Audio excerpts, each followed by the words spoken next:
아, 우리 하나님께서는 다양한 방식으로 자신을 우리에게 드러내십니다. 우리는 그것을 하나님의 계시라고 합니다. 계시. 우리 모든 성도님들 잘 아시다시피 하나님께서 자신을 드러내시는 방법에는 여러 가지 방법들이 있습니다. 특별히 우리가 잘 알고 있는 일반 계시라는 것이 있습니다. 아주 뚜렷하고 명확하진 않지만 하나님의 품성과 사랑에 대해서 알 수 있는, 우리가 일반적으로 우리의 일상생활 속에서 발견할 수 있는 하나님의 계시가 있습니다. 거기에는 세상 역사가 포함되어 있고 인간의 양심 그리고 천연계가 포함되어 있습니다. 그런데 이것으로는 우리가 하나님에 대해서 깊이 알기가 부족하여서 하나님께서 우리에게 어떤 계시를 주셨죠?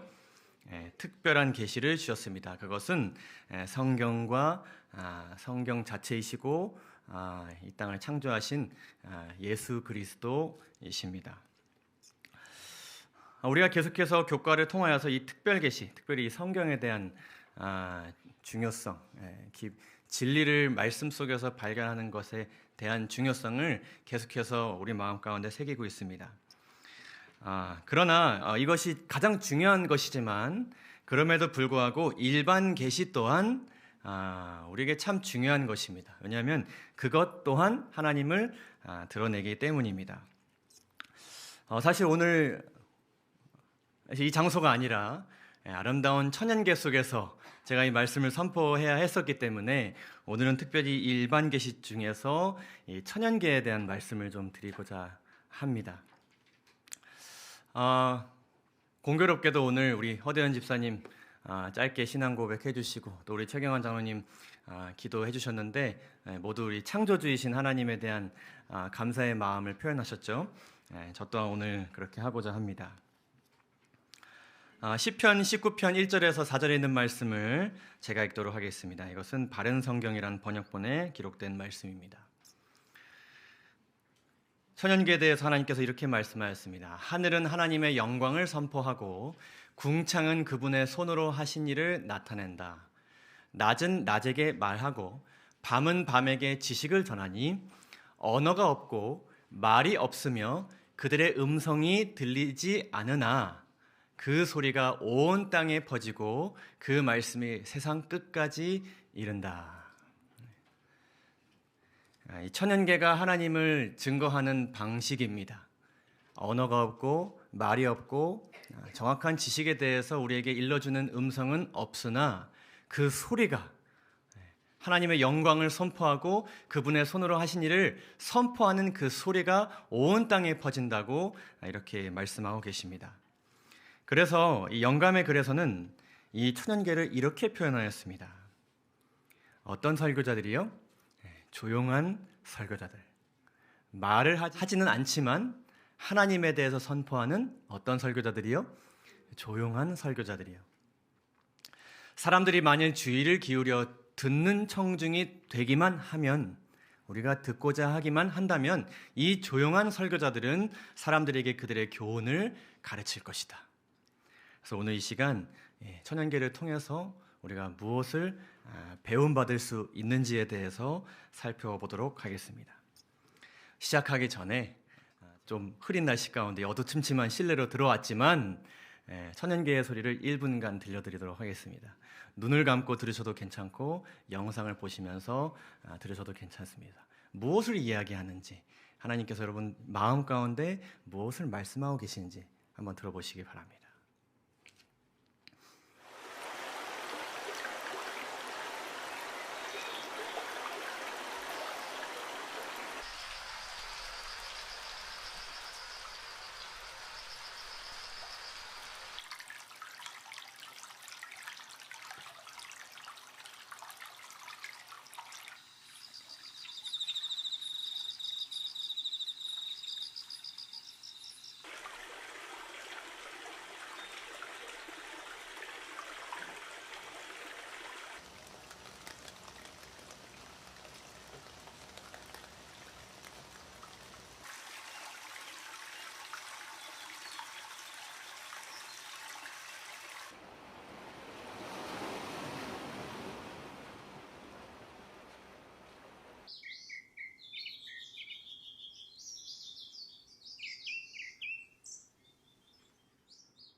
네, 여기까지입니다.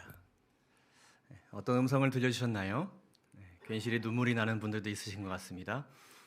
한 주일 수고했어, 이런 말씀 들려주셨나요? 마음 가운데 있는 문제들 내가 해결해주고 있어, 이런 음성 들려주셨나요?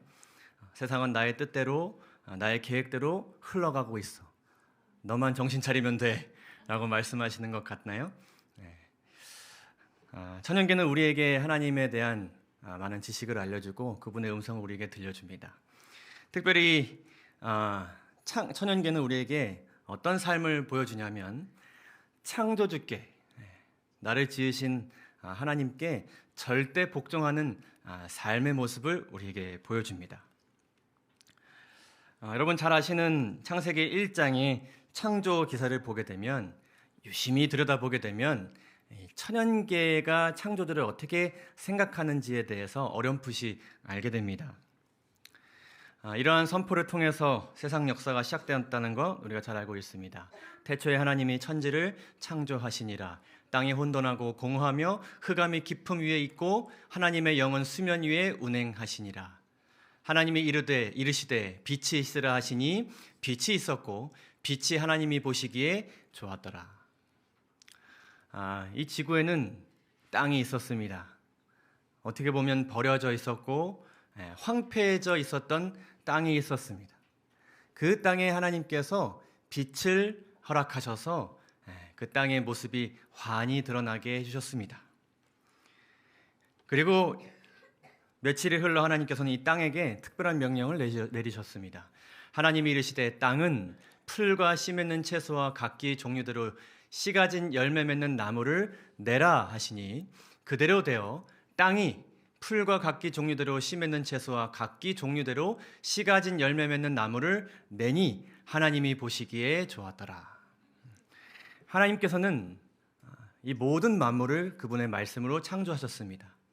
그런데 하나님께서는 그분이 스스로 모든 것을 다 하실 수 있으셨지만 땅에게 그분의 말씀으로 명령을 내리시면서 이 세상을 창조해 나가셨습니다. 이어서 보시겠습니다. 하나님이 이르시되 물들은 생물을 번성하게 하라. 땅 위에 하늘의 궁창에는 새가 나르라 하시고 하나님이 큰 바다 짐승들과 물에서 번성하여 움직이는 모든 생물을 그 종류대로 날개 있는 모든 새를 그 종류대로 창조하시니 하나님이 보시기에 좋았더라. 그 모든 만물은 하나님께서 창조하신 것입니다. 땅에 어떤 능력이 있어서 지성과 이성이 있어서 그 모든 생물들을 낸 것은 아닙니다. 그러나 그 창조의 과정이 하나님의 명령과 하나님께서 창조하시는 능력과 더불어서 이 땅에 그리고 피조물들의 순종으로 이루어지는 것으로 이 창조 과정이 묘사되어 있습니다. 이어서 이렇게 기록합니다. 하나님이 그들에게 복을 주시며 이르시되 생육하고 번성하여 여러 바닷물에 충만하라. 새들도 땅에 번성하라 하시니라. 하나님이 이르시되 땅은 생물을 그 종류대로 내되 가축과 기는 것과 땅의 짐승을 종류대로 내라 하시니 그대로 되니라. 하나님이 땅의 짐승을 그 종류대로 가축을 그 종류대로 땅에 기는 모든 것을 그 종류대로 만드시니. 명령하셨지만 만드신 건 하나님이십니다. 그러나 거기에는 창조주에 대한 피조물들의 복종이 담겨져 있었습니다. 이러한 창조 기사에 이어서 성경에는 하나님의 말씀, 창조주의 말씀에 순종하는 피조물들의 모습들이 담겨져 있습니다. 시편 148편을 보게 되면 이렇게 기록합니다. 불과 우박과 눈과 안개와 광풍인데 어떤 광풍이요? 그의 말씀을 따르는 광풍이며 산들과 모든 작은 산과 과수와 모든 백향목이며 짐승과 모든 가축과 기는 것과 나는 새며 그리고 모든 하나님께서 창조하신 인간들이 여호와의 이름을 찬양할지어다 이렇게 기록합니다. 창조주를 찬양해야 될 대상들은 모든 피조물들을 포함하고 있고 모든 피조물 중에서 천연계 또한 하나님을 찬양하고 그분의 이름을 홀로 높이며 그의 영광이 땅과 하늘 위에 뛰어나심을 인정하고 살아가고 있습니다. 욥기서에도 이렇게 기록합니다. 그가 하나님께서 습기로 빽빽한 구름 위에 실으시고 번개빛의 구름을 널리 펴신즉 구름이 하나님께서 어떻게 하시는 대로 인도하시는 대로 두루 행하니 이는 무릇 그의 명하신 것을 세계상에 이루려 함이라. 구름이 하나님께서 명령하신 대로 어떤 목적을 가지고 어떤 사명을 이루는 것으로 말씀하고 계십니다. 그러니까 피조물들에게도 뭐가 있어요? 하나님께로부터 부여받은 명령과 사명이 있어요. 영감의 글은 이렇게 기록합니다. 천연계의 여러 가지 사물로부터 배워야 할 교훈들은 다음과 같다. 그들은 그들의 창조주의 뜻에 순종한다. 그들은 결코 하나님을 부인하지 않으며 그분의 뜻에 어떠한 암시에도 순종하기를 거절하지 않는다. 절대 복종하는 것입니다. 그래서 천연계는 하나님께서 하시는 대로 지도를 받는 하나님의 종이다라고 표현하고 있습니다. 누구도 이렇게 되어야 할까요? 네, 우리도 그렇게 되어야겠죠. 이 마지막 시대에 창조주께 경배하는 것에 대한 마지막 기별이 선포되는 데 있어서 창조주께서 지으신 이 천연계는 우리에게 매우 큰 교훈을 주고 있는 것입니다. 자, 그런데 이렇게 창조주께 절대 복종하는 삶에는 또 어떠한 삶으로 이어지는 은혜를 하나님께서 허락하시느냐? 그것은 창조주의 은혜를 많이 체험하는 삶으로 이어지게 해주신다는 것을 천연계가 우리에게 보여줍니다. 첫째로 어떤 은혜를 체험하도록 도와주시냐면 창조주의 사랑과 특별히 돌봄을 체험하는 삶을 경험하게 해주시고 그러한 삶을 우리에게 보여줍니다. 이사야서 40장을 보시게 되면 하나님께서 그분의 계획이 반드시 이루어질 것이고 그분께서 반드시 승리하실 것이라는 것을 말씀하시는 내용이 나오는데 그 말씀을 우리에게 주시기 위하여서 여러 피조물들을 언급하십니다. 골짜기, 산, 풀, 꽃, 돌, 짐승, 바다, 양무리 여러 피조물들을 이야기하시면서 이렇게 말씀하였습니다. 너희는 눈을 높이 들어 누가 이 모든 것을 창조하였나 보라. 주께서는 수효대로 만상을 이끌어내시고 그들의 모든 이름을 부르시나니. 여기서 만상과 그 모든 이름은 다 무엇에 대한 것이냐면 천연계에 대한 것입니다. 그의 권세가 크고 그의 능력이 강함으로 하나도 빠짐이 없느니라 이렇게 말씀하시는데 여기서 언급한 만상이라는 것은 단순히 만물, 그냥 모든 것을 이야기하는 것이 아니라 이것은 잘 조직된 군대를 의미합니다. 그래서 이 세상에 창조되어 있는 이 모든 피조물들은 하나님께서 조직한 뭐라고요? 군대입니다. 하나님께서 한 명 한 명 그분의 뜻을 위해서 승리를 위해서 소집하신 군대 조직이에요. 하나님께서 그렇게 천연계를 여기고 계신다는 것을 이 말씀이 이야기하고 있습니다. 그래서 원어 직역 성경을 보게 되면 이렇게 기록해요. 그들의 군대를 수대로 나오게 하시며 그들 모두의 이름, 모든 풀과 동식물과 생명 있는 그 모든 것들의 이름을 하나도 빠뜨리지 않으시고 큰 능력과 강한 힘으로 군대로서 부르시는 겁니다. 그러니까 하나님의 군대가 승리를 향해서 예수님을 선봉으로 앞에 세우고 전진해 나가는 데 있어서 누구도 동행하는 거예요? 천연계도 같이 동행하는 것입니다. 이렇게 하나님께서는 천연계를 정말 깊이 들여다보시고 귀중하게 여기고 계신다. 자, 마태복음 6장을 보게 되면 예수님께서 특별한 교훈을 사람들에게 주셨습니다. 주기도문도 얘기하시고 또 하늘에 쌓는 보화에 대해서도 이야기하시면서 핵심적으로 어떤 교훈을 주셨냐면 한 사람이 두 주인을 섬길 수 없다. 이 얘기를 하셨습니다. 혹 이를 미워하고 저를 사랑하거나 혹 이를 중히 여기고 저를 경히 여김이라. 그러니까 두 주인을 동시에 사랑하거나 동시에 중히 여길 수 없다는 것을 이야기합니다. 근데 누가 자꾸 두 주인을 섬기려 그래요? 인간이 두 주인을 섬기려고 하고 섬기고 있어요. 근데 두 주인을 섬기는 삶의 형태에 대해서 예수님께서 뭐라고 말씀하시냐면 그거는 목숨을 위하여 무엇을 먹을까? 무엇을 마실까? 몸을 위하여 무엇을 입을까? 뭐 하는 삶이에요? 자꾸 염려하는 삶이에요. 그러니까 이것을 위해서 자꾸 염려하는 자들에게 하나님께서 너희는 지금 어떤 주인을 섬기고 있다. 한 주인이 아닌 두 주인을 섬기고 있다.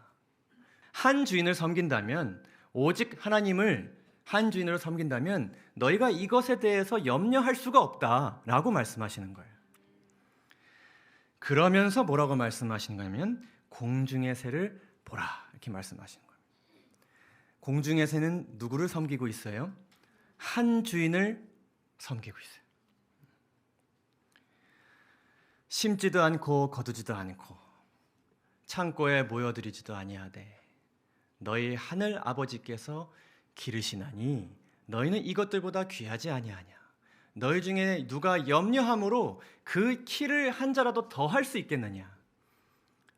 공중의 새는 기르시는 하나님 하늘 아버지의 그 인도하심을 따라서 뭐하고 하지 않고 살아가냐면 염려하지 않고 살아가는 거예요.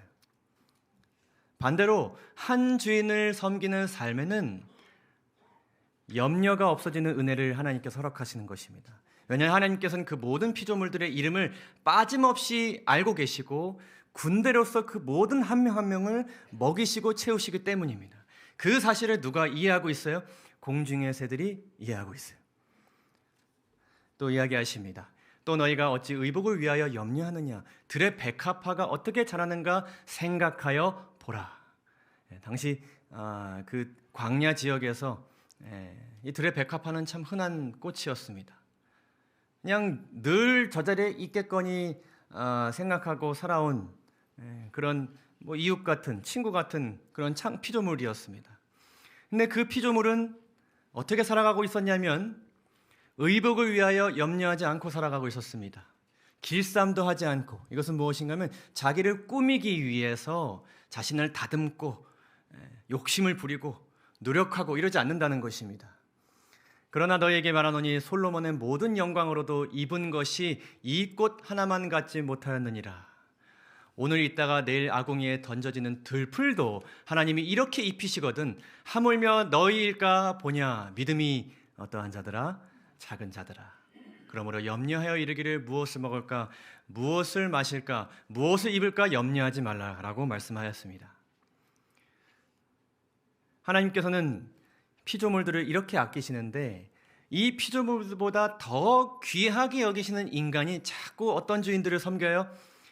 두 주인을 섬겨요. 한 주인을 섬기고 살아가고 있는 이 천연계를 하나님께서 보라고 이렇게 말씀하셨어요. 그렇게 사는 삶은, 염려하고 사는 삶은 누가 사는 삶의 방식이에요? 이방인들이 사는 삶의 방식이에요. 이방인들은 누구를 섬겨요? 다양한 주인들을 섬겨요. 자기도 섬기고요.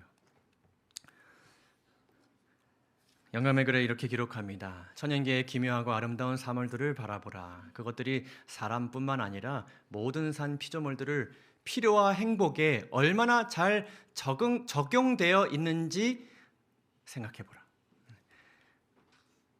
땅을 기쁘게 하고 생기를 주는 햇빛과 비, 산과 바다와 들은 창조주의 사랑에 대해서 우리에게 말해준다. 그분은 그분께서 창조하신 모든 피조물들의 매일의 필요를 공급해 주신다. 여러분 오늘 아침에 주기도문 외우고 오셨습니까? 외우고 오셨습니까? 안 외우신 분들도 많이 있으시죠? 그런데 오늘 아침 식사 드셨습니까?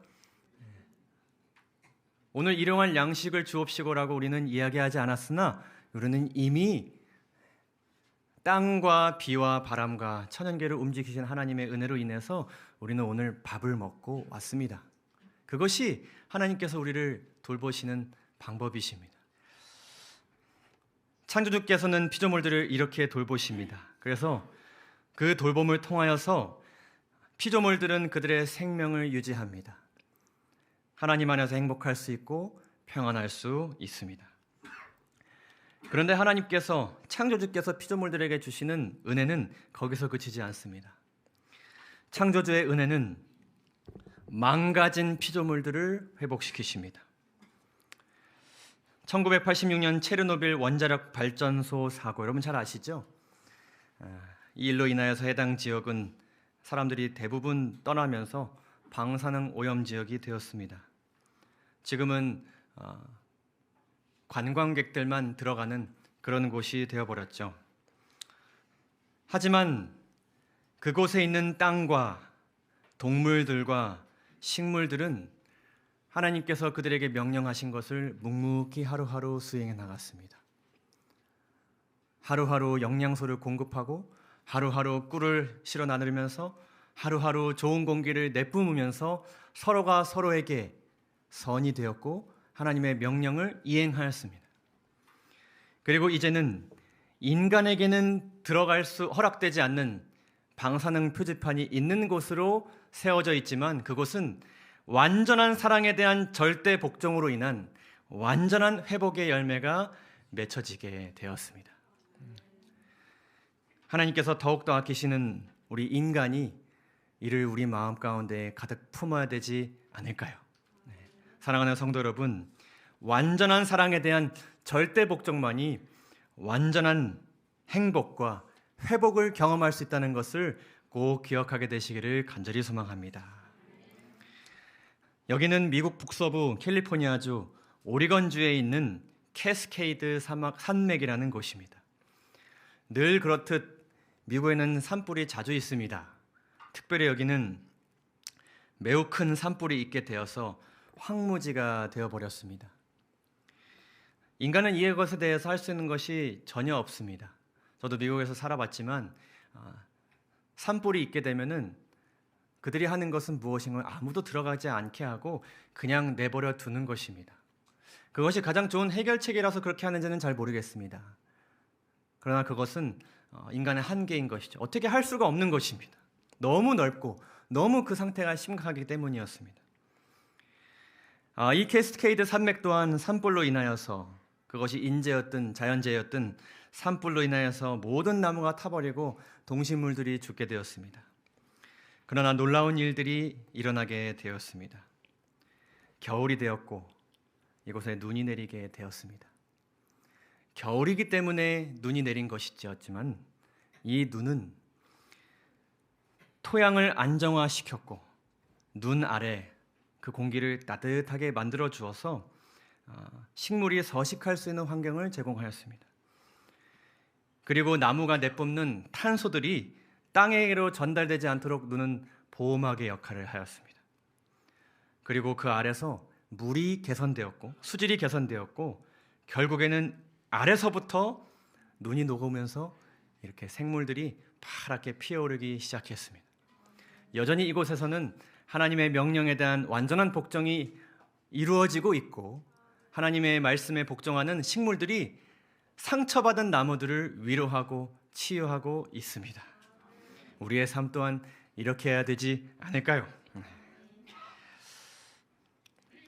창조주를 경배하는 피조물의 삶, 첫 번째로 창조주의 사랑과 돌봄을 체험하는 삶을 천연계가 보여준다면 둘째로는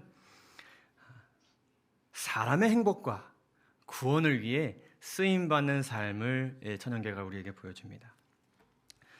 우리가 아까 살펴보았던 욥기 37장의 말씀을 보게 되면 이어서 이렇게 기록하였습니다. 구름이 습기를 품고 하나님의 명령을 수행하는 데 있어서 이런 목적들을 가지고 하나님의 명령을 수행한다고 합니다. 혹은 무엇을 위하여? 징계를 위하여, 혹은 땅을 위하여, 혹은 긍휼을 위하여 그가 이런 일을 생기게 하시느니라. 그러니까 하나님께서 이 구름으로 하여금 징계를 위해 쓰임 받도록 하시기도 하고 땅을 위해서 그 피조물 그 스스로를 위해서 쓰임 받도록 하시기도 하시고 또 무엇을 위하여? 긍휼을 위하여 또 쓰임 받게 하신다라고 기록하고 있는 것이죠. 징계라는 것은 하나님께서 특별히 노아 홍수 같은 경우 하나님께서 인간을 벌하시고 또 인간에게 특별한 교훈을 주기 위해서 이 구름과 비를 사용하였습니다. 그리고 땅을 위해서 우리가 방금 살펴본 내용이죠. 서로가 서로를 이롭게 하여서 그 땅 자체, 피조물 자체가 하나님의 돌봄 안에서 행복하게 평안하게 살아가기 위해서 서로 섬기도록 쓰임 받게 하신다는 것입니다. 그리고 세 번째로 무엇을 위해 쓰임 받는다고요? 긍휼을 위해서. 이 천연계는 다른 천연계를 위하여서 쓰임 받기도 하지만 특별히 인간을 위하여 쓰임 받도록 창조되었습니다. 모든 인간을 제외한 피조물들이 창조된 다음에 그 모든 것은 누구를 위해 쓰임 받았습니까? 사람을 위해 쓰임 받았습니다. 하나님이 자기 형상과 하나님의 형상대로 사람을 창조하시되 남자와 여자를 창조하시고 하나님이 그들에게 복을 주셨습니다. 그 복은 무엇인가 하면은 그 모든 하나님께서 지으신 것들을 다스릴 수 있는 복, 그리고 그 모든 것들을 너희에게 주노니 소유할 수 있는 복을 주셨습니다. 이 모든 피조물들의 순종과 복종은 누굴 위한 쓰임이에요? 궁극적으로 사람의 행복을 위한 쓰임입니다. 너희 먹을거리가 되게 하는 것, 사람의 건강과 자라남을 위해서 쓰임받게 하는 그것이 하나님의 뜻이었습니다. 그리고 하나님께서는 계속해서 인간의 구원과 번영과 또 하나님과의 동행을 위해서 천연계를 사용하였습니다. 바다를 가르시고 불기둥과 구름기둥을 움직이셨습니다. 하나님께서는 늘 천연계를 움직이시면서 사람의 구원과 사람의 삶을 그분께로 인도해 내셨습니다. 출애굽기 14장 보시면 우리가 잘 알고 있는 말씀이죠. 모세가 바다 위로 손을 내밀매 여호와께서 큰 동풍이 밤새도록 바닷물을 물러나게 하시니 물이 갈라져 바다가 마른 땅이 된지라. 하나님께서 명령하셨고 천연계가 그것을 무엇했습니까? 순종했습니다. 그렇게 될 때에 죽을 위험에 처해 있던 사람들이 구원함을 얻게 되었습니다. 시편 114편을 보게 되면 이렇게 기록합니다. 바다가 보고 도망하며 요단은 물러갔다. 이 시편 114편 1절과 2절에 이 출애굽에 대한 기록이 나오거든요. 그러니까 창조주의 명령에 이 바다와 요단강이 이런 마음으로, 떨리는 마음으로 순종한 것입니다. 한 물고기는 선지자 한 명을 회심시키기 위해서 부르심을 받았습니다. 그리고 그 회심의 놀라운 과정은 한 도시를 구원으로 이끌게 되었습니다. 한 사람의 믿음의 부족을 위해서 하나님께서는 천체를 움직이셨습니다. 그리고 이 움직임을 통하여서 히스기야가 다시 일어나게 되었습니다. 주님께서는 위험에 처한 인간을 바라보시고 그분의 말씀으로 바다와 바람을 복종시키셨습니다. 사람들은 이를 보고 놀랍게 여겼습니다. 이르되 이가 어떤 사람이기에 바람과 바다가 순종하는가? 순종토록 하셨고 복종하였고 사람은 위험에서 구출되게 되었습니다. 하나님께서는 마지막 시대에 천연계를 움직이셔서 사람들 마음 가운데 마지막 시대의 기별이 들어가도록 하셨습니다. 지진이 나게도 하셨고 해가 검게 변하게도 하셨고 달을 온통 피같이 변하게도 하셨습니다. 그리고 하늘의 별들이 땅으로 쏟아지는 기적을 통하여서 하나님께서는 그것을 움직이셨고 또 천연계는 그것에 복종함으로 인하여서 사람들은 재림을 더욱더 고대하게 되었고 하나님의 마지막 기별에 담겨진 의미가 무엇인가 성경으로 돌아가게 되었습니다. 예언으로 돌아가게 되었습니다. 하나님께서는 오늘도 천연계를 움직이셔서 우리의 마음을 감동시키고자 하십니다. 사랑하는 성도 여러분, 말씀뿐만 아니라 천연계를 통해서 우리에게 주시는 하나님의 메시지를 깊이 들여다보시기를 여러분 모두 결심하시겠습니까? 길을 가다 보면 이런 잡초들이 있습니다. 우리는 우리의 어떤 목적을 이루기 위해서 이것을 뽑고 또 뽑습니다. 그러나 이 잡초는 계속 어떻게 됩니까? 자라납니다. 계속 자라납니다. 결국 이 잡초가 받은 하나님의 명령은 무엇일까요? 그럼에도 불구하고 계속 너희가 있는 곳이 어디든지 자라나라는 것, 그것이 하나님의 명령인 것 같습니다. 그것이 돌이든 바위든 콘크리트든 뿌리를 그곳에 어떻게든 뚫고 들어가서 뿌리를 내리라. 그것이 창조주의 명령인 것 같습니다. 이 잡초가 뿌리를 깊이 내리기 때문에 땅속 깊숙한 곳에서 영양이 퍼올려질 수가 있습니다. 그리고 땅을 섬유와 말랑말랑하게 만들어서 다른 영양분들이 잘 흡수될 수 있도록 돕습니다. 이 잡초들이 자라나지 않으면 그 땅은 금방 죽게 될 수 있는 것이죠. 기후가 건조한 미국 텍사스의 한 과수원에서는 잡초 때문에 골머리를 앓은 이 과수원 주인이 주변의 잡초를 아예 씨를 말려버렸더니 극심한 토양 침식과 모래바람으로 인해 몇 년 동안 농사를 망쳤다고 합니다. 우리가 천연계를 바라보는 시각 또한 바뀌어야 되지 않나 싶습니다. 비록 우리에게 불편함을 줄지라도 이 꽃 한 송이, 이 풀 한 포기, 이 새 한 마리 창조주의 명령을 묵묵히 수행하고 있구나.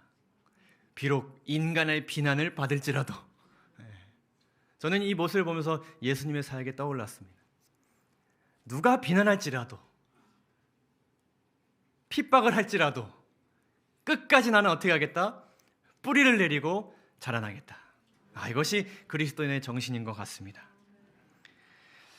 천연계를 통해 우리가 알게 되는 세 번째 삶은 단순히 그냥 복종하는 삶이 결코 아닙니다. 천연계가 어떠한 마음으로, 비록 천연계의 마음 가운데 어떤 지성과 이성이 있지는 않지만 성경은 이 천연계가 어떠한 마음으로 하나님과 살아가는가, 그것은 창조주와 동행하는 삶이었다는 것을 우리에게 증거합니다. 여러분, 예수님의 삶을 들여다보면요, 창조주인 예수 그리스도와 피조물들은 계속해서 동행했습니다.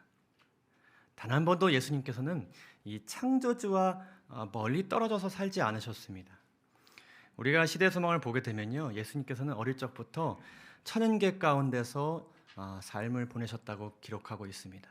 특별히 세상의 죄악이 가까이 올 때마다 예수님께서는 늘 천연계를 찾으셨다고 기록합니다. 그리고 그곳에서 예수님께서는 나중에 인간에게 전할 기별들을 생각하셨다고 기록하고, 그 천연계 가운데서 천연계와 나눈, 그리고 천연계가 말하는 하나님과의 교제를 통해서 예수님의 비유들이 탄생했다고 기록합니다. 예수님이 얼마나 많이 자신을 천연계로 표현하였습니까? 물, 양, 그렇죠? 또 어떤 것들이 있습니까? 포도나무. 예수님께서는 그분께서 깊이 들여다본 천연계를 이용하셔서 그분을 표현하였습니다. 천연계는 예수님과 동행했습니다. 그리고 그분의 이적 가운데도 늘 나타났습니다. 예수님께서는 천연계를 움직이시면서 사람들을 고치셨고 또 구원하셨습니다. 그리고 천연계는 그러한 주님과 끝까지 함께하였습니다. 예수님의 마지막 죽음의 장면에도 하나님의 피조물들이 등장합니다. 때가 제6시쯤 되어 해가 빛을 잃고 온 땅이 어둠에 임하여 제9시까지 계속되며 성소의 휘장이 한가운데가 찢어지더라.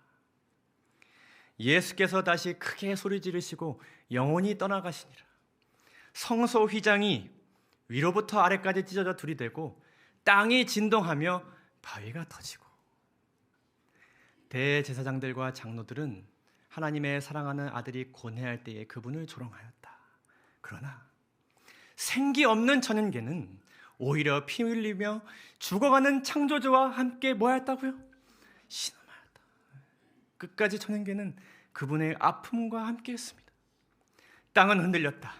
태양은 그 광경을 보지 않으려고 빛을 내지 않았고 하늘은 구름으로 덮였다.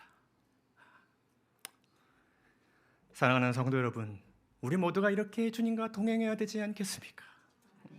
그 마지막 순간, 하나님께서 가장 아끼시는 인간이 모두 떠나갔을 때 천연계는 그분과 함께했고 그분의 아픔과 함께했습니다. 세상 모든 사람들이 주님을 조롱하고 하나님을 믿는 사람들을 핍박할 때 우리가 그것을 보고 아파하시는 주님의 고통에 참여해야 되지 않을까요? 천연계의 음성이 그리스도의 음성이며 우리에게 사랑과 능력과 순종과 오래 참음에 대한 수많은 교훈을 알려준다. 아멘이십니까? 네. 천연계를 바라볼 때 천연계가 우리에게 이렇게 이야기합니다. 많이 고통스럽지? 힘들지? 나도 모진 바람을 맞고 있어. 때로는 인간의 어떤 욕심 때문에 그리고 뜻하지 않은 재해 때문에 나도 많이 갈기갈기 찢겨 버려져 잊혀져. 그러나 여전히 나는 휩쓸려 내려간 곳에서 뿌리를 내고 자라나려고 해. 너도 내가 바라보는 그리스도 바라보면서 그렇게 살아가. 오늘 말씀을 마치면서 여러분들께 마지막 교훈을 전하도록 하겠습니다. 하나님께서 우리에게 주시는 교훈은 단순합니다. 누가 이 모든 것을 창조하였나 뭐하라고요? 보라는 것입니다. 하나님께서 우리에게 두 가지를 보라고 말씀하십니다. 첫째는 창조주의 완전한 사랑과 피조물들의 절대 복종이 우리로 하여금 얼마나 많은 복과 은혜를 경험하게 하는지를 보시기를 바랍니다. 우리가 먹는 쌀 한 톨, 우리가 마시는 공기 하나, 그리고 지나가는 강아지 한 마리를 통해서 얻게 되는 하나의 웃음, 그 모든 것을 먹이시고 기르신 하나님의 그 놀라운 사랑과 그 모든 명령에 복종하는 그 조화가 있었기 때문에 우리는 오늘 먹을 수 있고 체험받을 수 있고 웃을 수 있고 기쁨을 누릴 수 있다는 것을 여러분 기억하시기 바랍니다. 하나님께서 창조하신 모든 작은 것들을 여러분 일상생활 가운데서 놓치지 않게 되시기를 간절히 바랍니다. 스쳐 지나가지 않게 되시기를 간절히 바랍니다. 사도행전에 이렇게 기록합니다. 그러나 자기를 증언하지 아니한 것이 아니라 곧 여러분에게 하늘로부터 비를 내리시며 결실기를 주시는 선한 일을 하사 음식과 기쁨으로 여러분의 마음에 만족해 하셨느니라. 여러분 아멘이십니까? 그저 우리가 바라보지 않았을 뿐입니다. 보지 않았을 뿐입니다. 생각하여 보지 않았을 뿐입니다. 주님은 태초로부터 우리를 천연계를 통해 채워주고 계십니다. 둘째로 여러분들에게 그리고 저와 우리 모두에게 주신 하나님의 교훈은 피조물들을 통해 창조주의 위대함과 그분의 품성을 가서 직접 보라는 것입니다. 단순히 우리에게 말씀하였습니다. 공중의 새를 어떻게 하라고요? 보라. 너의 눈을 가지고 보라 이렇게 말씀하였습니다. 그래서 우리는 보기 위해 가야 됩니다. 보기 위해 어디를 찾아가야 됩니다. 어떻게 하면 내가 사는 이 세속적인 세상에서 벗어나서 하나님의 그 사랑을 온전히 천연계획 가운데서 집중할 수 있을까 고민하면서 우리는 가야 합니다. 나아가야 합니다. 풀이 있는 곳으로, 새가 있는 곳으로, 물이 있는 곳으로, 그리고 별이 있는 곳으로 우리는 나아가야 합니다. 특별히 예언내시는 우리에게 안식일과 가정에 대해서 강조하시면서 이렇게 말씀하고 계십니다.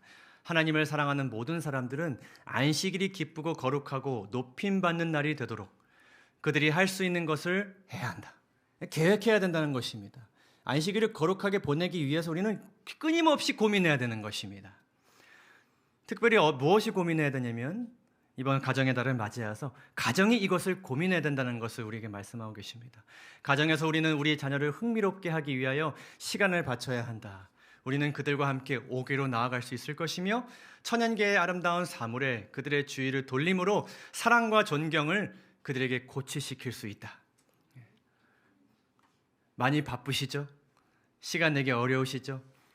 가정끼리, 소그룹끼리, 교회 차원에서 함께 시간 내기 어려우시죠? 그러나 우리는 포기해서는 안 됩니다. 가서 보기 위해서 계획하시기 바랍니다. 투자하시기 바랍니다. 우리가 가지고 있는 물질과 시간과 에너지를 들여서 공중의 새를 보러 가시기 바랍니다. 마지막으로 이 말씀을 읽고 마치도록 하겠습니다.